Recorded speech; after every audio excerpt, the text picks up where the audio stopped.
नाटी दुल्हन। मयंक की बीवी नेहा की हाइट बहुत ही कम थी। वो इतनी नाटी थी कि लोग उसका कई बार मजाक बना देते। अरे नेहा, तेरे लिए तो मुझे किचन में टेबल रखना पड़ेगा। माँ जी, इतनी भी नाटी नहीं हूँ मैं।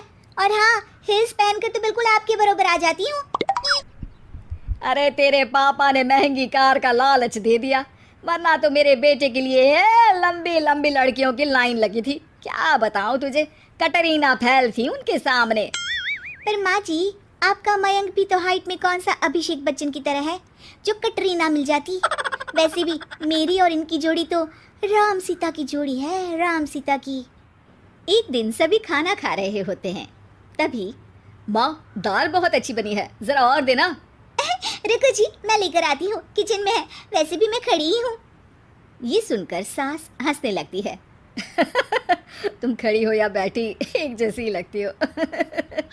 बस कीजिए जी, अभी हिल्स नहीं पहनी है, वैसे भी हिल्स पहनती हूँ तो आपके बराबर ही लगती हूँ। एक दिन नेहा सब्जी लेने बाहर निकलती है तो पड़ोसन कहती है, अरे देखो देखो कितनी नाटी है। मयंक तो दिखने में अच्छा है, हाइट भी ठीक ठाक है, फिर क्या जरूरत थी ऐसी नाटी बहू लाने की। दहेज बहन दहेज, अंधे हो गए थे पैसों के पीछे, अब करे जगह साई। दोनों की बात नेहा सुन लेती है और उसे बहुत गुस्सा आ जाता है।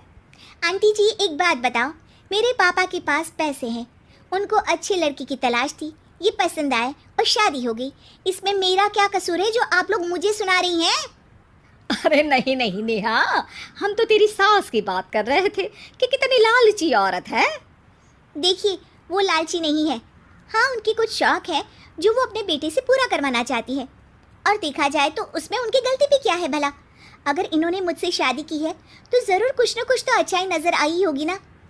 और अब ना तो मैं आपकी बहू हूँ और ना ही आपके रिश्तेदारों को मुझसे मिलना है, फिर ये बात समझ नहीं आई कि आप इतना परेशान क्यों हो रही हैं। ये बोलकर नेहा वहाँ से निकल जाती है। नेहा, चलो तैयार हो जाओ, हम लोगों को एक पार्टी में जाना है।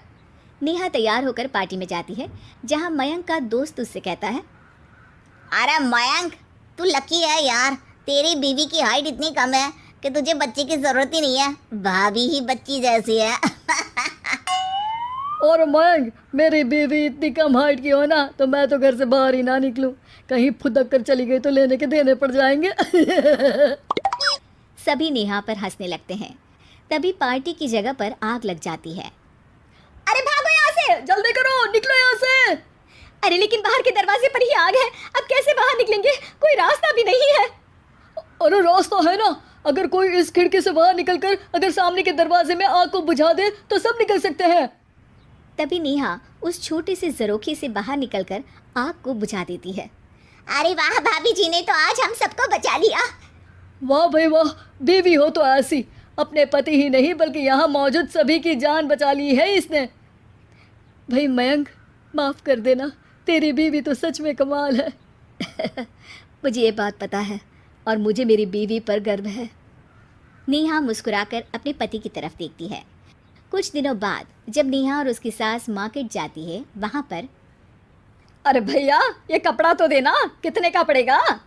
माता जी, ये तो बहुत महंगा कपड़ा है, लेकिन अब बस सिर्फ 2 मीटर ही बचा है, मेरे तो किसी काम का है नहीं ये टुकड़ा, तो आप 100 रुपया ही दे दीजिए। अरे भैया, तो मैं क्या करूँगी इस टुकड़े का, लेकिन वैसे है बड़ा ही सुंदर। तभी नेहा बोल पड़ती है, इसमें तो मेरी पूरी ड्रेस बन जाएगी। ये कहकर वो कपड़ा ले लेती है। अगले दिन नेहा वो ड्रेस पहनकर सास के सामने आती है। अरे वाह नेहा, ये ड्रेस तो बहुत ही सुंदर लग रही है, बड़ी महंगी होगी ना? अरे कपड़ा तो मैंने ही पसंद किया था, बस पूरा नहीं था तो इसने ले लिया। सिर्फ 200 रुपये की ड्रेस है ये पूरी।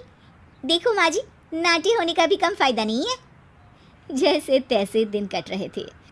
सास और पड़ोसियों के मजाक बनाने का सिलसिला चल ही रहा था कि एक दिन मोहल्ले से जोर जोर से आवाज आती है, हाय रे मैं मर गई, भगवान मैं क्या करूं।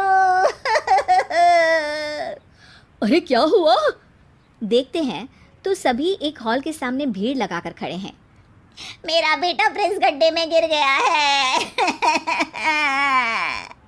पड़ोसन ज़ोर ज़ोर से रोने लगती है कि तभी वहाँ नेहा आ जाती है। रोइए मत, मैं प्रिंस को लेकर आती हूँ। ये बोलकर नाटी सी पतली सी नेहा गड्ढे में घुसकर बच्ची को बाहर ले आती है। अब क्या था, एक बार फिर नेहा के लिए पूरा मोहल्ला तालियां बजाता है। मुझे माफ़ कर दो नेहा, मैंने तुम्हारी हाइट का कितना मजाक उड़ाया था। कोई बात नहीं मौसी, प्रिंस ठीक है, ये बात है। अब वो दिन आता है जब सास नेहा की तारीफ करती है। वाह बहू वाह, तेरी तारीफें सुन सुनकर तो मैं खुश हो गई। आज तो तूने ये साबित कर दिया कि समाज में इंसान अपने रंग रूप और लंबाई चौड़ाई से नहीं बल्कि साहस और हौसले से काबिल कहलाता है। मुझे माफ़ कर देना बेटा।